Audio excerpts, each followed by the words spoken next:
Hello, ladies and gentlemen, and welcome to The Discriminating Gamer, the board game review show that's still trying to wrap its head around the fact that Gary Cooper once played both Dick Sargent and Dick York in his iconic film, Sergeant York.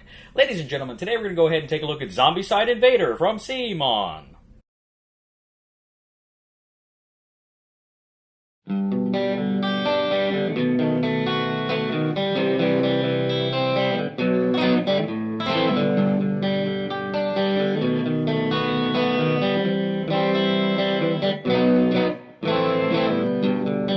Zombie girl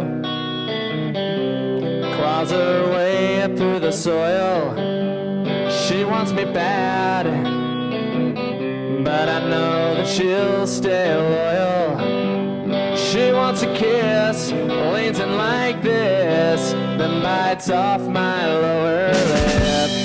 She's in my heart, but wants in my head. I'm in love with the living dead. She's one of the dead.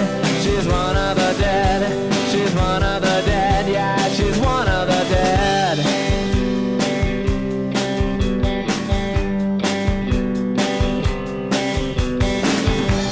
Her teeth start to rot, but I think her body's still smoking hot. Yeah, she lost some weight. I'm not shallow, but I think it's great.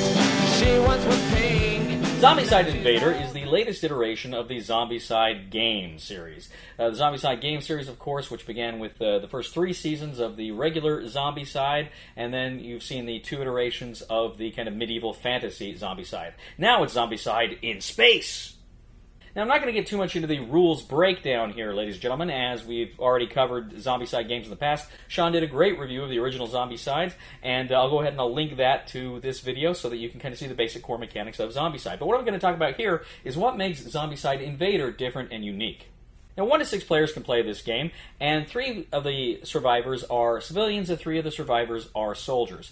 Now, this doesn't mean necessarily a whole lot, except some of their basic skills are more suited to them, but also, too, the soldiers can only search in the red security rooms, whereas the other survivors can search in any room they find.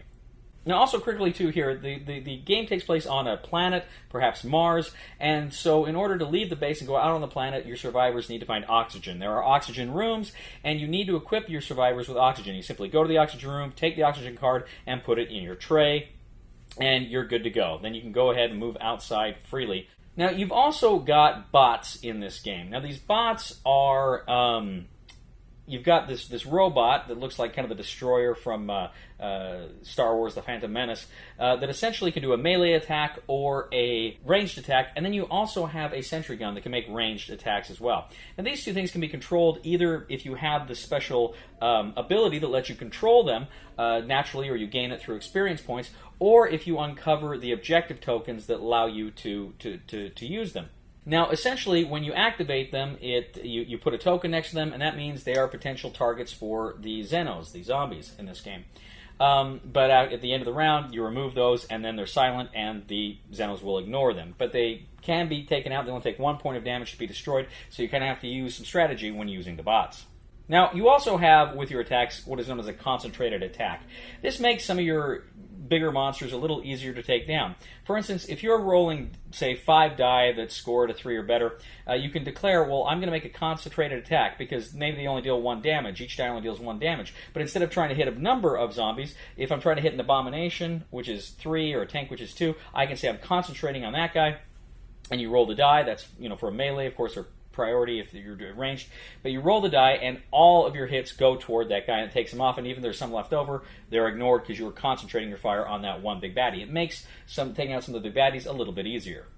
Now, the big thing here is mold. Essentially, the abomination, whenever he moves into a room or a corridor, he leaves mold. And mold is very interesting, because what's going to happen is, throughout the game, if you draw your spawn cards, eventually some of them, instead of coming from the spawn points, it will say, all mold zones spawned 1 walker or 1 hunter or a tank, and then in that case you place the figures on the spawn zones. Now, you also can potentially, when you're drawing equipment, also draw cards that say the mold zones spawn monsters. So the Abomination does more than just move around and try to kill you. He actually creates new mold spawn zones throughout the board. Now, if you have Hellfire, which is this, dragon fire or a Molotov cocktail, you can actually flame a room. You can flame a room, and in which case you flip the mold to an inactive side. If a Abomination ever goes back over it, it becomes active once again. The trays themselves, too, are a little bit different. In addition to your 2 hands, you've also got a couple places for armor, but you also can slip some cards. You can attach them to other cards. For instance, if you got the flamethrower, you need to equip it with a canister in order to make that work. You have prototype weapons that require a charge, and you put the charge under there, and that allows them to function. Other weapons can have charges that can let you do rerolls, or more ammo that let you do rerolls as well. So that is basically it. It plays very similar to the regular Zombicide games, the other Zombicide games. You have the missions in the back of the book. You select a specific mission, you play through it, and if you can meet your specific mission objectives, then you win! Zombicide Invader! So, Zombicide Invader. First of all, again, and I mentioned this in my Green Horde review, I love Zombicide. I think Zombicide's a fantastic game. It's fun. It's kind of it's not one of the most strategic games, but there's negotiation here, which I love, and you do have to, it's kind of a puzzle you do have to figure out and hope you're getting the cards you need and hope you're getting the die rolls you need. A lot of luck in this game, but it's still a lot of fun. I love Zombicide Invader. I love Zombicide. I love the Zombicide games. I love the stories they tell. I'll tell you what I think of Invader a little bit later, but just generally, I love Zombicide. So specific things here. First of all, there's similar molds for the walkers. Like there's 3 or 4 different kinds of walkers, the workers they're called in this game. Which I don't know you need it. It's nice just to be able to spot them on sight. You got a couple of different ones for the hunters, which are the runners, which still look similar enough that you can pick them out. Unlike in Green Horde, where it was kind of harder to see them. And then you got a couple different molds for the tanks. I almost kind of wish they just had one mold for each class, just kind of easier to distinguish and easier to put away too. But minor point.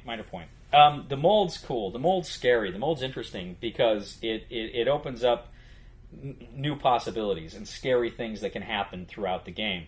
So I like the mold as well. But I like what it does to the Abomination. It makes him more than just this scary, lumbering monster that's coming for you. He's actively making the board worse and scarier for you.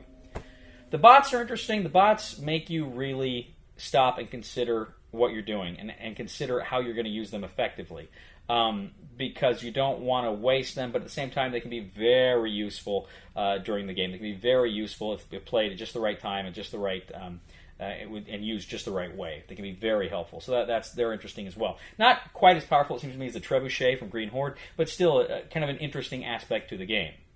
So the oxygen is interesting. It's another hoop that the survivors have to jump through. The soldiers versus civilians, really, it's just the soldiers are, they can only search in the red rooms. Again, it's interesting. It's not groundbreaking, but, it's fun. It gives you something else to think about. One thing, too, I mentioned is your bullet-fed weapons won't work when you're in the exterior areas, and your flamers won't work in the exterior areas, so you've got to make sure you're equipped for the right job in the right space. That I did like. That would make things scary, especially when you don't have any weapons that are going to work outside. That was pretty cool, I thought, as well. I liked Zombicide Invader. I thought it was a lot of fun. I enjoyed it. I don't think I liked it as much as Black Plague and Green Horde. I liked it better than the originals, the season 1 through 3. I like those, but to me it's gotten so much better than that with Black Plague and Green Horde. And Zombicide Invader is fun, and I like the science fiction element. In fact, I remember when they came out with Black Plague, I remember thinking, well, the next place we're going to go is sci-fi, but then they came out with Green Horde, and I'm thinking, well, sooner or later they'll come out with sci-fi. Sure enough, they came out with sci-fi. And I liked it. I almost kind of wish it was on a spaceship, and they did something in a spaceship instead of like on a planet, but maybe in an expansion or another season or whatever. But I liked it. I liked playing this game. I just like the medieval fantasy stuff better, which is interesting because usually I'm much more interested in sci-fi than I am in fantasy. But for some reason, I don't know. I really enjoy the fantasy element, the theme to Black Plague. I just think it works so well there. Works good here too, but not as much as those others. Just for me, that's just kind of a taste thing. I like this game. I like Zombicide Invader. I think it's a fun new way to play Zombicide. And if you like kind of the science fiction theme and you like some of these new concepts, I think you're going to want to go ahead and buy it. Do you need it if you've got these others? I don't know that you do. I don't know that it's. I don't know that for me it's an improvement upon Black Plague and Green Horde, but some people might. So I guess what I'm trying to get at here is I'm going to give it a try it for you buy it, but a very, very positive try it for you buy it. It's just a question of, do you want this if you've got the rest? If you don't have any of them, you probably want to start with Black Plague and Green Horde, but you'd be fine starting here too. It's a fun game. Thank you, ladies and gentlemen, for joining us today on The Discriminating Gamer. As always, we ask you to please leave a comment for us on YouTube, on Board Game Geek, on our Facebook page, or on thediscriminatinggamer.com. We ask you to please like us on Facebook, subscribe to us on YouTube, and follow us on Twitter. We are The Discriminating Gamer, and I gotta tell you, ladies and gentlemen, speaking of Bewitched, I always thought that Tony Danza would have made a great Darren on that show. Samantha. Please somebody help me on my feet again, and I don't know where I'm going, and I don't know where I've been. Please somebody help me on the solid ground. It's a long time, and I'll be dying. Once a year I wind up in the band. So in summation, I have got to say that I hate this game. Psych, I love it. It's probably my favorite game I've ever played.